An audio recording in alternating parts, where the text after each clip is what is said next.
इस्तकबाल है आपका ब्रेक के बाद। गोवा कांग्रेस के अक़लियती सेल के सदर रहे उरफान मुल्ला पार्टी छोड़कर बीजेपी में शामिल हुए थे, जिसके बाद से रियासत में बड़ी तादाद में मुसलमानों के बीजेपी के साथ आने का दावा किया जा रहा है। हालांकि इसका फैसला आने वाली 10 मार्च को वोटों की गिनती के बाद होगा, लेकिन उरफान मुल्ला बीजेपी हुकूमत बरकरार रहने का दावा कर रहे हैं। जी मीडिया से बात करते हुए उन्होंने कांग्रेस लीडरान पर मुसलमानों को इस्तेमाल करने का इल्जाम लगाया और कहा कि उन्होंने कब्रिस्तानों तक को नहीं छोड़ा है, इसलिए उन्हें पार्टी बदलनी पड़ी। उनसे बात की जी मीडिया नुमाइंदे शाहिद काजी ने। गोवा में इंतखाबी सरगर्मियाँ काफ़ी तेज़ी के साथ देखने को मिल रही हैं। इस वक्त गोवा का माइनॉरिटी का बहुत ही अहम चेहरा जो किसी ज़माने में कांग्रेस में सरगर्म हुआ करता था, आज वो बीजेपी में काफ़ी असर रसूख के साथ काम कर रहा है। इस वक्त हमारे साथ मौजूद हैं उरफान मुल्ला। उरफान मुल्ला साहब, आपका इस्तकबाल है। सबसे पहला जो सवाल है मेरा कि आपने अचानक कांग्रेस से इस्तीफ़ा दिया, उसके बाद आपने बीजेपी में शमूलियत इख्तियार की और आज देख रहे हैं कि बड़ी तादाद में मुसलमान जो है बीजेपी में नज़र आ रहे हैं। ये सब कैसे हुआ, क्यों हुआ? कांग्रेस पार्टी और गांधी परिवार कितने सालों से जो है माइनॉरिटीज़ का इस्तेमाल कर रहे हैं और माइनॉरिटीज़ का इस्तेमाल करके आज जो बड़े बड़े पोजीशंस हैं नेशनल लेवल पे, स्टेट लेवल के ऊपर, आज ये माइनॉरिटीज़ को ये पोजीशन जो है नहीं दे पा रहे हैं। ख़ास करके भारतीय जनता पार्टी ज्वाइन करने की हमारी ये वजह थी कि जो हमारे इश्यूज़ हैं, मेजॉरिटी ग्राउंड्स के ऊपर जो हमारे जो इश्यूज़ हैं, इस इश्यूज़ को लोगों तक जो है किस तरह से हम सॉल्व करें, लोगों के इश्यूज़ को जो है किस तरह से जो है हम उनको हल करें। और जितने हमारे एम्प्लॉयमेंट का इशू आज जो चल रहा है, बच्चों को रोज़गार का जो इशू है, हमारा एक कब्रिस्तान का इशू है, ये तमाम इश्यूज़ को जो है किस तरह से सॉल्व करें, इसके ऊपर जो है हमारा जो विचार चल रहा है। अब आपके जब से ज्वाइन हुए हैं, आपसे क्या मुसलमानों के जो मसाइल पेंडिंग थे, क्या वो तमाम मसाइल हल हो चुके हैं? नहीं, तमाम मसाइल तो मैं नहीं कहूँगा। इसकी वजह ये है कि ये जो कांग्रेस के जो अपने आप को सो कॉल लीडर्स कहते हैं, जैसे गोवा के ex chief minister Digambar Kamat और टीसीपी मंत्री हैं, ये पिछली सरकार में यानी हमारे प्रमोद सावंत की सरकार में जो ये डेप्यूटी चीफ मिनिस्टर थे, कब्रिस्तान जो अलॉटमेंट किया गया था 2012 में, तो ये टीसीपी मंत्री जो विजय सरदेसाई है, इसने और ये मडगांव का जो हमारा ओपोजिशन लीडर कांग्रेस का एमएलए जो अपने आप को सो कॉल्ड सेक्युलर लीडर कहता है, इसने कब्रिस्तान की ज़मीन को बेच दिया। ये जीतते हैं कब्रिस्तान मुस्लिम वोटों की बुनियाद पर। मडगांव में तकरीबन जो 9,000 के आसपास हमारे मुस्लिम जो है इनको वोट करते हैं। फतोड़ा में जो एमएलए जीत कर आता है गोवा फोर्ट, इसको 4,500 मुसलमान का बंच जो है वो उसको वोट करता है, जिसकी बदल वो जीतता है। मगर आज हमारे बहुत सारे मुसलमान भाइयों के पास जो है, उनके पास आंख में आंख मिलाकर जो है बात करने की हिम्मत नहीं है कि बाबा इन्होंने कब्रिस्तान क्यों बेचा।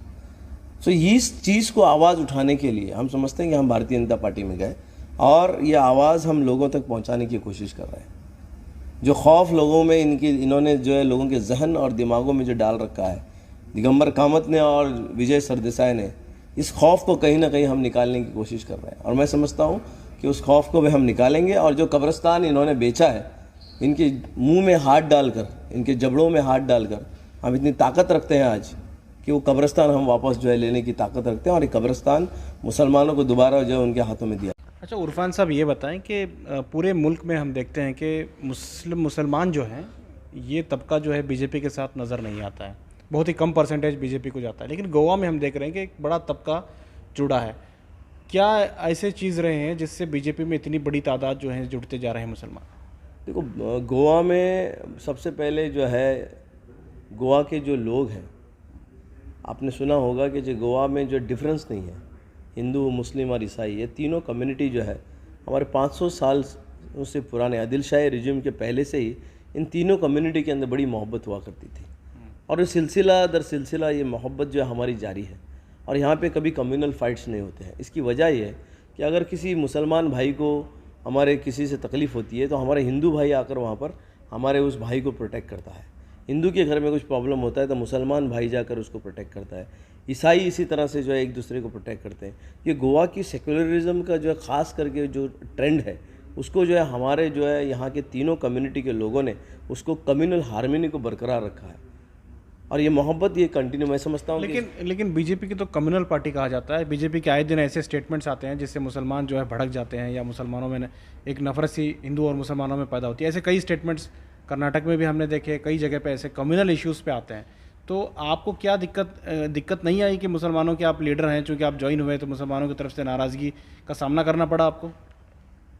डेफिनेटली जब कभी भारतीय जनता पार्टी में कोई भी स्टेटमेंट अगर आता है तो हम जो है उस चीज़ को जो है गोवा में जो है उसको कंडेम करते हैं, चाहे वो हमारे हुजूर सल्लम के ऊपर हो या किसी और चीज़ के ऊपर हो। जहाँ पर हमको गलत लगेगा, यानी मुझे as a Bharatiya Janata party का मैं एग्जीक्यूटिव मेंबर हूँ, तो मैं उस चीज़ को जो है भारतीय जनता पार्टी के जो है हमारे स्टेट के प्रेसिडेंट तक और मुख्यमंत्री मौजूद। लेकिन मेरी समझ में एक बात बहुत क्लियर है कि गोवा के लोग, गोवा के भारतीय जनता पार्टी का एक भी नेता इंक्लूडिंग चीफ मिनिस्टर और प्रेसिडेंट ने कभी अपने पॉलिटिकल कैरियर में एक भी ऐसा स्टेटमेंट नहीं दिया होगा जिससे हमारे मुसलमानों की भावनाओं को जो है ठेस पहुँचे।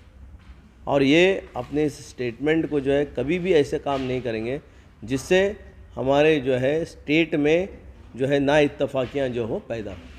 अच्छा, ये बताइए कि क्या लग रहा है आपको कि पिछले बार भी मेजॉरिटी बीजेपी की नहीं आई थी, इसके बावजूद तोड़ जोड़ कर लोगों को खरीद कर, एमएलए को खरीद कर ऑपरेशन कमल के तहत जो है सरकार बनी है। अपवित्र सरकार कांग्रेस ने उस पर कहा है कि अपवित्र है, तो क्या दोबारा भी यही होने वाला है? कांग्रेस में 17 एमएलए चुनकर आए थे, मगर ये दिगंबर कामत एक निकम्मा जो है हमारा ओपोजिशन लीडर है, जिसके पास ताकत 17 होते हुए मुख्यमंत्री जो है बनने की इसके पास कैपेसिटी नहीं थी। उसमें एक इंडिपेंडेंट था और एक एनसीपी का था, यानी 19 हम कह सकते हैं जिसको। वो तो कह रहा है कि बीजेपी वालों ने खरीदा है, आपकी पार्टी ने खरीद के उन्हें बनने से रोका। जो खुद नाकाबिल हो, निकम्मा हो, जिसके पास कुछ करने की जो है, जो अपने आप को जो है महसूस न करता हो, वो जो है दूसरों पर इल्ज़ाम लगाएगा। आपके पास अगर सरकार बनाने की आपके पास अगर नंबर्स हैं, आपके पास अगर ताकत और कुव्वत अगर आपके पास है, मैं समझता हूँ जाकर वो गवर्नर को बोल देते। मगर इनके पास ताकत 19 जब थी वो बना नहीं पाए, अभी एक पर आकर टिकी हुई है। ये कांग्रेस के पास सिर्फ एक ही एमएलए बचा हुआ है, ये जो अपने आप को मुख्यमंत्री के ख्वाब देखता है, जिस तरह से मुंगेरी लाल के हसीन सपने हैं। इसके बाद इतने स्कैम्स हैं, जायका स्कैम, माइनिंग स्कैम, ये सब स्कैम में लूट रहा है। ये बेल के ऊपर भार है। अच्छा, ये बताइए कि अब जो है कांग्रेस ही नहीं बल्कि अब गोवा में बहुत ज़्यादा पार्टियां मैदान में आ चुकी हैं। टीएमसी पहले नहीं थी, वो है। आम आदमी पार्टी ने तो कुछ हद तक पिछली बार भी कोशिश की थी। बहुत सारे ऐसे नई पार्टियां हैं। क्या एकदम ये पूरा जो इलेक्शन है बहुत मिक्सिंग लग रहा है? इतनी ज़्यादा पार्टियां इतनी छोटी सी रियासत में आ गई हैं, इलेक्शन कैसा लग रहा है आपको? इलेक्शन बड़ा मज़ेदार है, लेकिन वन साइड इलेक्शन है। भारतीय जनता पार्टी डॉक्टर प्रमोद सावंत की जो है अध्यक्ष के नीचे, मैं समझता हूँ 22+ हमने एक नारा मारा है 22+ का, उससे ज़्यादा सीटें जो है भारतीय जनता पार्टी की इस मर्तबा आएगी। और गोवा में और सेंटर में जैसे डबल इंजन की सरकार जिसको हम कह सकते हैं, गोवा के लोग डबल इंजन की जो है सरकार बनाने जा रहे हैं। डॉक्टर प्रमोद सावंत दोबारा हमारे जो है गोवा के जो है चीफ मिनिस्टर बनने जा रहे हैं। लोगों का कहना है कि सिर्फ डबल इंजन ही है, लेकिन पीछे ट्रेन के डिब्बे ही नहीं है। लोगों का कहना है कि बीजेपी सरकार, गोवा बीजेपी ने जो सबसे पावरफुल लीडर हुआ करते थे, पर्रिकर के बेटे को टिकट नहीं दिए, तो कहीं ना कहीं बीजेपी में नाराज़गी की एक लहर चल रही है। नहीं, नाराज़गी की लहर नहीं है। मनोहर पर्रिकर के बेटे को जो है टिकट देने का जो है पूरा जो बंदोबस्त किया गया था। उनको हमारे जो सिटिंग एमएलएज हैं, बाबूश मुंसरत, वो वहाँ के सिटिंग एमएलए हैं। उन्होंने भारतीय जनता पार्टी के कैंडिडेट को हराकर जो है कांग्रेस से सीट जीती थी। और जब कोई बंदा जो है कांग्रेस की सीट जीतता है तो एमएलए जो वहाँ का है, उसके बाद जो उसने कांग्रेस भारतीय जनता पार्टी की सरकार बचाने के लिए उसने अपने आप को जो है भारतीय जनता पार्टी में जो है विलीन किया था, मर्ज हुआ था, तो उसका हक पहले बनता है, क्योंकि उसने अपने आप को सेक्रीफाइस करके जो है भारतीय जनता पार्टी की जो है सरकार में जो है मदद बनाई। और आज हम उसके साथ में धोखा नहीं कर सकते। तो डॉक्टर प्रमोद सावंत और बाकी की तमाम टीम ने जो है यही फैसला किया। फिर क्यों बाबू आजगांवकर को दूसरी जगह जाना पड़ा? बाबू आजगांवकर को इसलिए दूसरी जगह जाना पड़ा क्योंकि बाबू आजगांवकर जो है मडगांव में जो कैंडिडेट है चीफ मिनिस्टर, उसको टक्कर देने के लिए टक्कर जो है देने के लिए सिर्फ बाबू असगांवकर यहाँ का लोकल नेता था, और लोकल नेता होने की वजह से जो है उसको टक्कर देने के लिए मैं समझता हूँ बाबू असगांवकर जो है ग्रास रूट एक जो है हमारे जंग लड़ते हुए जैसे फाइट करते हैं, तरह तरह के आंदोलन उन्होंने किए हैं, काउंसिलर रह चुके हैं मड़गांव म्यूनसिपालिटी से, कॉरपोरेटर रहते हैं, उनके भाई जो है चेयरपर्सन रह चुके हैं, उनकी आज भतीजी जीत कर आई है मड़गांव म्यूनसिपालिटी से। सो मैं समझता हूँ कि ये मड़गांव में उनके ऐसा टफ कैंडिडेट दिगंबर कामत को जो है कोई नहीं मिला है, और इसके लिए आज दिगंबर कामत जो है अपना मड़गांव छोड़कर बाहर निकल नहीं पा रहे। जो चीफ मिनिस्टर का कैंडिडेट है, आप अभी देखे होंगे कि जो चीफ मिनिस्टर यहाँ पर नैनोटेल में जो है मीटिंग लेने के लिए आए थे, आप कहो कि बाबू को जाकर कहीं मीटिंग लें, हमारे दिगंबर कामत को जो जाकर मीटिंग लेने के लिए किसी के पास इतनी कैपेसिटी नहीं है। दिगंबर कामत अपना मैदान नहीं छोड़ रहे हैं क्योंकि उनको पता है कि हारने वाले हैं। अच्छा, ये बताइए कि इस वक्त गोवा की जो सियासी हलचल है, अगर आप मुसलमानों की हद तक बताना चाहें तो किस तरह से यहाँ मुस्लिम वोट बैंक का असर है, और कितने सीटों पर मुसलमान अपना असर रख सकते हैं? गोवा की सियासत में मुसलमान बहुत अहम रोल अदा करता है। इसकी वजह यह है कि मुसलमान आज 10 सीटों पे जो डोमिनेट करता है।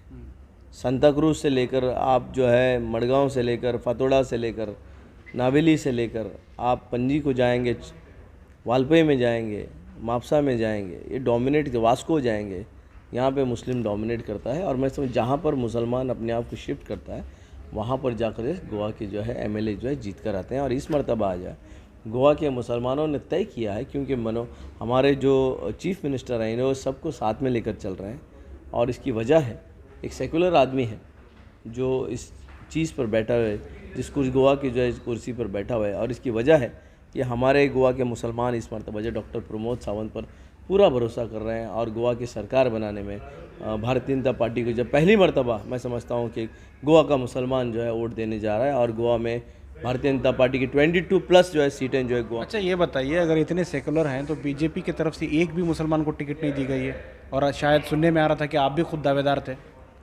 टिकट नहीं मिली, मैं इसका जो है कुछ अपने आप को जो है बड़ा सा जो नहीं मानता। बाहर जो भी पार्टी का जो है चॉइस है, भारतीय जनता पार्टी के जो हमारे कैंडिडेट्स हैं, इसका जो है सिलेक्शन जो है दिल्ली से हुआ है, हमारी जो पार्लियामेंट्री बोर्ड कमेटी है, और हम उसका जो है सम्मान करते हैं, उनकी इज़्ज़त करते हैं कि उनको जो है जो चीज़ अच्छी लगी, उसमें हो सकता था कि हम कहीं पीछे हैं, विनेबिलिटी फैक्टर में शायद हम कहीं पीछे रहे होंगे, और उस चीज़ को उन्होंने जो नज़र जो है हमको शायद आगे जो है उसको जो कंसिडर किया जाएगा। मगर माइनॉरिटीज़ के साथ में कहीं भी नाइंसाफ़ी नहीं होगी, और जो माइनॉरिटी भारतीय जनता पार्टी के साथ है उनको बिल्कुल जो है हम हमारी जो पार्टी जो है पावर में आने के बाद जो है माइनॉरिटीज़ को जो है रिकॉग्नाइजेशन जो है हमारे डॉक्टर प्रमोद सावंत की सरकार देगी। एक आखिरी सवाल, पिछली सरकार में प्रमोद सावंत के दौर में जॉब स्कैम हुआ, कोरोना के सेकेंड वेव में लोगों की मौतें हुई, ऑक्सीजन पहुंचा नहीं सके, लोगों में कहीं ना कहीं नाराज़गी बड़ी तादाद में बीजेपी सरकार की तरफ हो रही। जॉब स्कैम जो हुआ, सबसे पहले उस एमएलए को जो है, मंत्री को जो है टिकट जो है नहीं दिया गया, ताकि लोगों को जो है क्लियर मैसेज गए कि डॉक्टर प्रमोद सावंत की जो सरकार है किसी भी करप्शन को जो है बढ़ावा नहीं देती। इसके अलावा डॉक्टर प्रमोद सावंत ने जो है 3 जो है लोगों की जो है कमेटी बनाई है, और इस कमेटी के अंदर विजिलेंस इंक्वायरी बिठाई गई है, और उसकी तीनों जो है आईएएस और रिटायर्ड जज, इनके जो है माध्यम से जो विजिलेंस इंक्वायरी जो है शुरू है। और ये पैनल जो है 3 लोगों का जो पैनल है कोर कमेटी का, ये रिपोर्ट जो है डॉक्टर प्रमोद सावंत को सबमिट करेगा, और इमीडिएटली जो एक्शन, अगर मान लो जॉब में अगर कोई प्रॉब्लम है तो जॉब स्क्रैप कर दिए जाएंगे, ये ऑलरेडी डॉक्टर प्रमोद सावंत ने कहा है। और अगर उसमें कुछ नहीं है तो जो है क्लीन चिट देकर जो बच्चों जो है आज जो सिलेक्शन प्रोसेस से गुजरे हैं उनको जो दोबारा जो है वहाँ पर जो जॉब पे रखा जाएगा। रही बात आपने इस हमारे कोरोना के वक्त की, भाई मैं समझता हूँ कि गोवा का एक में भी चीफ मिनिस्टर, आप मुझे हिंदुस्तान में कोई एक चीफ मिनिस्टर बताओ जो कोरोना के दौर में खुद जो है हॉस्पिटल में जो है घुमा हो। डॉक्टर प्रमोद सावंत खुद जो है लोगों के इलाज के लिए एक डॉक्टर होने के बावजूद पूरे हॉस्पिटल्स को घूमे हैं, खुद दौरा इन्होंने किया, वही खुद पॉजिटिव होने के बावजूद वापस दोबारा जो है अपने आप को जो रिटेन करते हैं और दोबारा लोगों के बीच जाते हैं। लोगों को फूड पहुंचाने से लेकर, लोगों को सर्विस देने से लेकर, एजुकेशन सिस्टम को जो है बराबर नेटवर्किंग जो है बच्चों को पहुंचाने से लेकर, एग्जामिनेशंस के जो है बच्चों की जो है कहीं नुकसान न होने के बावजूद, ये तमाम चीज़ों पे जो है डॉक्टर प्रमोद सावंत ने काम किया। और मैं समझता हूँ ऐसा चीफ मिनिस्टर हिंदुस्तान के इतिहास में जो कभी पैदा नहीं होगा, जो लोगों के बीच में जाकर लोगों के लिए जो है काम कर रहा है। बहुत बहुत शुक्रिया। देखना होगा कि इरफान मुल्ला का कहना है कि आने वाले दिनों में अगर बीजेपी की सरकार चूँकि बनती है तो आने वाले दिनों में जो अक़लियतों के दीगर मसाइल हैं, चाहे वो कब्रिस्तान के मसाइल हों या दीगर मसाइल हैं, वो तमाम मसाइल हल होंगे। देखना होगा कि आने वाले दिनों में किस तरह से किसे और क्यों कामयाबी मिलती है, आने वाला वक्त ही बताएगा। कैमरा पर्सन आबिद के साथ शाहिद काजी, गोवा।